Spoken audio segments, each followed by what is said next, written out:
There are no failures in life, only learning opportunities. It's only a failure if you don't learn from it. Phrases like this are designed to promote a lifelong learning mindset, but it can be incredibly difficult to separate the feelings of failure after something goes wrong from the need to learn from a failure, grow, and move on. I know from personal experience that I can get really stuck when I haven't lived up to expectations, have failed to deliver on a commitment, or have had a project go completely sideways. It's almost always these feelings of being a failure that lead me to spin unconstructively.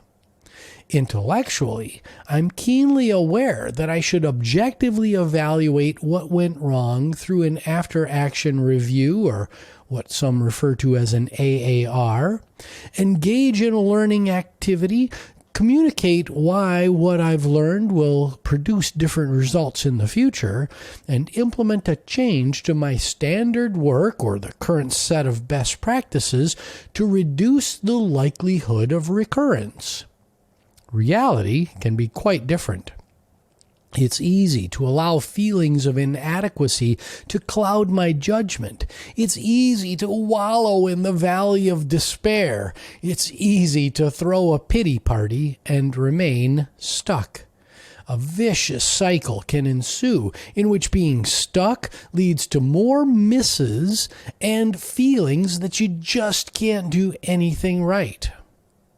So after a failure has occurred, here are a few suggestions to navigate through feelings of failure and help you and your team get unstuck more quickly. First, allow yourself and your team to feel and grieve. Feelings are important. Don't minimize them. It's likely that there was significant emotional capital wrapped up in the project that went awry, so imagining that the pain of failure doesn't exist or is easily washed away with a few encouraging words is a false premise. The facts are that everyone processes change and failure differently and at varying speeds. This first step is quite the balancing act.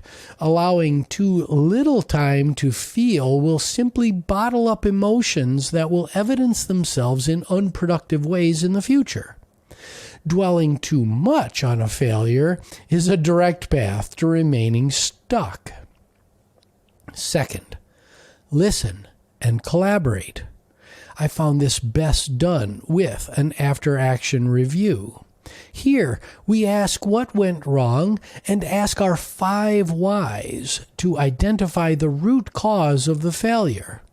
It's important to gather opinions and feedback from all stakeholders. Excluding voices from this discussion will likely lead to poor results and may lead to a repeat of the issue at hand. Third, learn.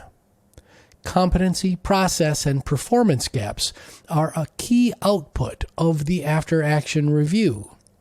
Identify the skills, knowledge, attitudes, and/or abilities that were missing and put experiential educational opportunities in place to fill those gaps. These learning opportunities should be directly correlated with what's needed to get the project right next time. Asking the same team with the same competencies to produce a different result is another false premise. Fourth, silence the naysayers and the critics. One of the most difficult times in my career was when I realized that there were colleagues who wanted me or my team to fail. Self-interest, misaligned incentives, and/or internal competition for resources are the most likely root cause of this behavior. Knowing that not everyone has your back can actually be quite freeing. This knowledge provides an extra layer of skin to protect against the barbs that come your way, and builds the healthy skepticism that's necessary to prevent your critics from getting inside your head. Speaking of inside your head, remember that your most vocal, damaging critic might be you. That's right. We all live with an unproductive peanut gallery that's continually lobbing insults, exacerbating our feelings of failure, and keeping us stuck. Fifth, coach. As a leader, one of your top priorities is to be a coach to every member of your team, not just the people you like or get along with. As a coach, let compassion be your guide. Remember that compassion equals empathy plus a willingness to help plus the ability to remain objective. Great coaches know when their team members are stuck and make it a top priority to help them break free from fear, uncertainty, and doubt. Oh, and this is why everyone should identify one or more mentors throughout their life.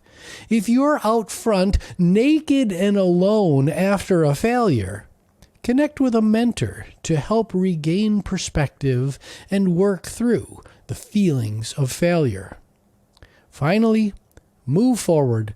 Make progress. Moving forward doesn't mean adding even more to your plate or taking on bigger assignments. Sometimes moving forward means taking on less, notching some smaller wins to build confidence, and then growing from there. I'll leave you with the powerful truism that my mentor, Carl Schweitzer, would periodically tell me.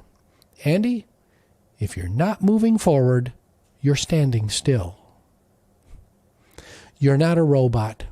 Shoving your feelings into a shoebox is unproductive at best. To learn from failure, we must first learn how to move through the feelings of failure and inadequacy that accompany any setback. Have a great day.